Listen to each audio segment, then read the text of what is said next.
क्या आपको भी लोगों को सलाह देना अच्छा लगता है?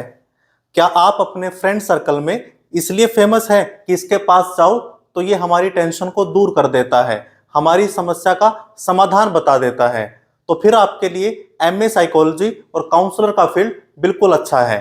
तो चलिए दोस्तों, मैं हूं संगीत शर्मा और आज हम बात करेंगे कि अगर हम एमए करते हैं साइकोलॉजी में, मनोविज्ञान में, तो इंडिया में आज की डेट में कौन कौन से करियर के दरवाजे हमारे लिए खुलते हैं।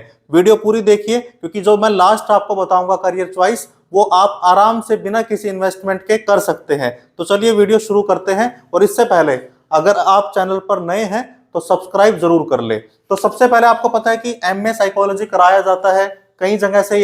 ये प्रोग्राम आप कर सकते हैं, रेगुलर करना चाहे तो बहुत सारी यूनिवर्सिटीज कराती हैं। डिस्टेंस की अगर हम बात करें तो इग्नू मुझे लगता है सबसे बेस्ट है, क्योंकि वहां पर आप अपनी नौकरी करते करते भी एमए साइकोलॉजी कर सकते हैं। और अभी इग्नू की 9 तारीख तक की डेट भी है, आप चाहे तो ये एमए साइकोलॉजी, और खासकर अगर आप टीचिंग फील्ड में हैं और आपने साथ में ये डिग्री ले ली, भले आप कॉलेज में पढ़ाने जाए या स्कूल में पढ़ाने जाए, दोनों जगह पर आपको इसका बेनिफिट होगा। लेकिन आज हम स्पेसिफिक बात करते हैं कि इसके अपने करियर चॉइस क्या है। सबसे पहले तो एनजीओ। दोस्तों, एनजीओ एक इतना बड़ा फील्ड है इंडिया में, जहां पर हम एजुकेशन के साथ अगर हम जुड़ते हैं, कोई भी एजुकेशन का डिप्लोमा, कोई भी कोर्स करके अगर हम वहां पर जाते हैं या रिसर्च करने के लिए जाते हैं, तो काफी पैसा भी है और बहुत कुछ सीखने को भी मिलता है। वो अलग बात है कि हमारा पूरा ध्यान प्राइवेट और सरकारी नौकरी की तरफ रहता है। तो अगर आप एनजीओ में एक काउंसलर के तौर पर जुड़ते हैं, आपको अच्छे से पता है बहुत सारी एनजीओ ऐसी है अभी इंडिया में जो मेंटल हेल्थ पर काफी काम करती है। अच्छी खासी फंडिंग इनको भारत सरकार से मिलती है। तो ये अच्छे काउंसलर को अपने साथ हायर करते हैं और शुरुआती सैलरी आपको 35,000 तक दे देते हैं अगर आपकी एमए है। और अगर आपने नेट किया है और पीएचडी परसुइंग भी है तो ये सैलरी फिर और ज्यादा हो जाएगी। अगर आप अभी एमए में है, आपने ग्रेजुएशन कर रखा है मनोविज्ञान से, तो भी आप असिस्टेंट के तौर पर इनको ज्वाइन कर सकते हैं। आप रिसर्च एसोसिएट बन सकते हैं, जहां पर सैलरी थोड़ी कम होगी, 25,000 के अराउंड होगी, लेकिन आपको सीखने को काफी कुछ मिलेगा।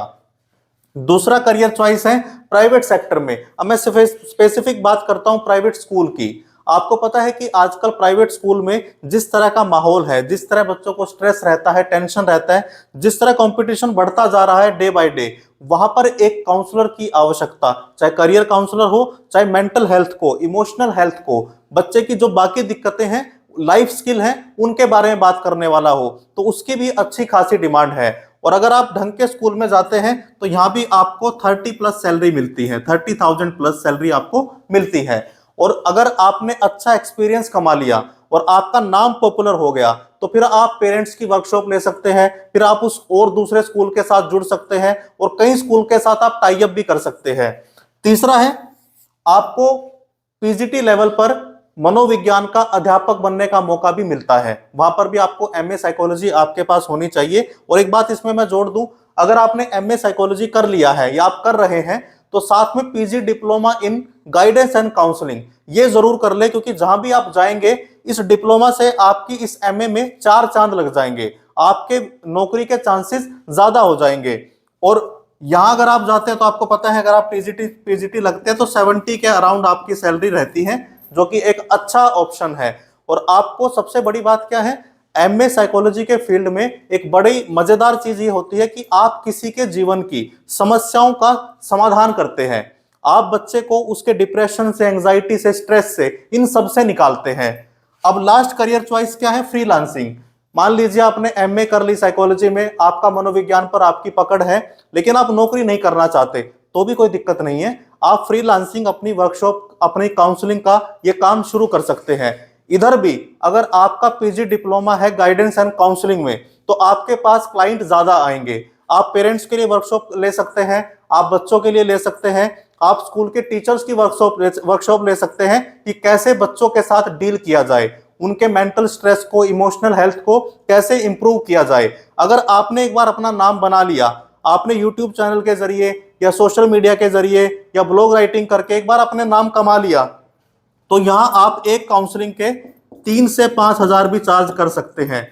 और शुरुआत में आराम से 700 से 1,000 रुपए आप एक काउंसलिंग के ले सकते हैं। डिपेंड करता है आपका स्किल कैसा है और आपने लोगों के बीच में कितनी अपनी अथॉरिटी गेन की है, कितना लोग मानते हैं कि हाँ आप इस फील्ड के महारथी हैं, एक्सपर्ट हैं। और इसके लिए मैं आपको एक दो चीज बता सकता हूं। एक तो किताब पब्लिश कर लीजिए इस फील्ड में, ताकि लोगों को लगे कि आप इसके बारे में कुछ जानते हैं। अपने स्किल को इंप्रूव कीजिए, यूट्यूब पर वीडियो डालिए, सोशल मीडिया पे इससे रिलेटेड पोस्ट डालना शुरू कर दीजिए, तो धीरे धीरे आपका नाम होगा। फ्रीलांसिंग में भी आप अच्छा खासा पैसा कमा सकते हैं। तो दोस्तों, इंडिया में 2022 के अंदर ये मैंने सारा बताया इतना है, लेकिन आगे आने वाले समय में मेंटल हेल्थ की बात ज्यादा होगी। इमोशनल इशू दुनिया में ज्यादा बढ़ेंगे। क्यों? क्योंकि कंपटीशन बढ़ता जाएगा और रोजगार और इन सब की दिक्कतें बढ़ती जाएगी, पॉपुलेशन इंक्रीज होती जाएगी। तो आपका काम हमेशा के लिए बना रहेगा।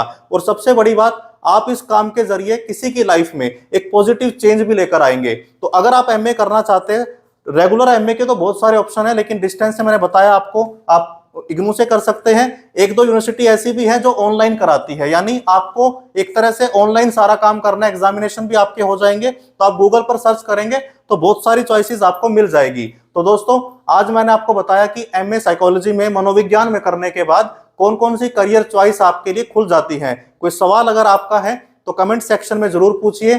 आपको वीडियो अच्छी लगी है तो शेयर कीजिए। अगर चैनल पर नए हैं तो सब्सक्राइब जरूर कर ले। Thank you very much.